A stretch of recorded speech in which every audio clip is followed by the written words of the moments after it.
Hey, amazing English 209 students. I just wanted to welcome you to week 5 and tell you how touched I was by everything you wrote about Drunktown's Finest. And I just wanted to celebrate the work you're doing and to cheer you on and just prepare you for more about Indian Tales by Jaime de Angelou. Now that we've spent some time reading Indian Tales, you probably already noticed that this is a different kind of storytelling than many of us are used to.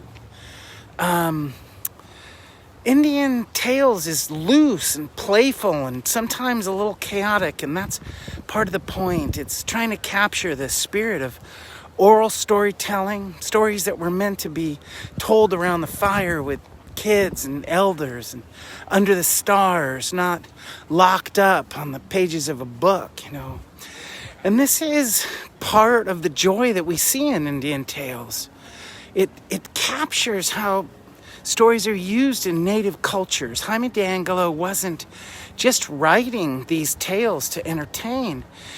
He was trying in his own imperfect, imaginative way to preserve the voices of cultures that were at risk of being forgotten. And he lived among the Pit River tribes, the Pomo, the Miwok, and the Karuk. He loved their languages and he loved their stories, and yet he was not a traditional native storyteller. He was an outsider weaving things together from memory, imagination, and deep admiration. That's why your job, this project that you're starting, is so meaningful. You are now going to be the researchers. You're the investigators. You're the story catchers. Together, we're going to ask, where does the authenticity live in Indian Tales? How close does it come to the native traditions it tries to honor? Where does it soar and where does it stray? And here's how you'll do it. You'll read Native American stories, you guys have all seen these guidelines from that Native Languages website.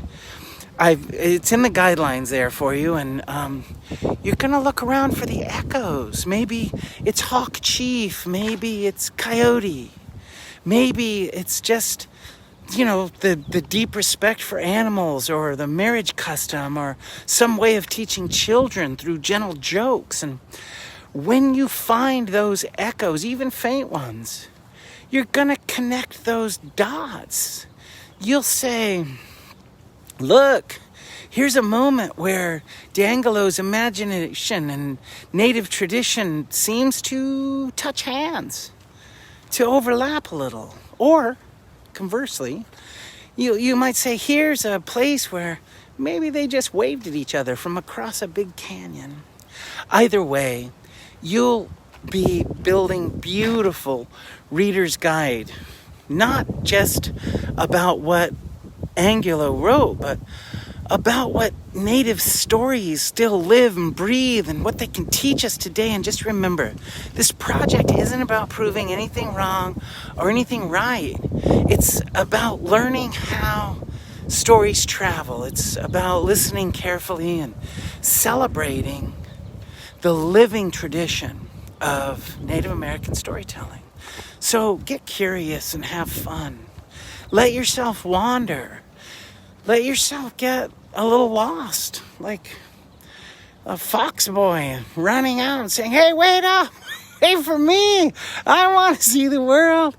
You're not just doing an assignment, you're stepping into a living tradition of seeking and questioning and working together and honoring story. I can't wait to see what you find. Have a great week, and here's hoping not a single one of us gets the ha-has. I also wanted to say thank you to those of you that called this week with questions. I know the book is challenging in places, and it's great to get calls about specific sections of the book. I just want to encourage that. It's, we might not get to meet in person, but meeting on the phone it's a pleasure. So, until then.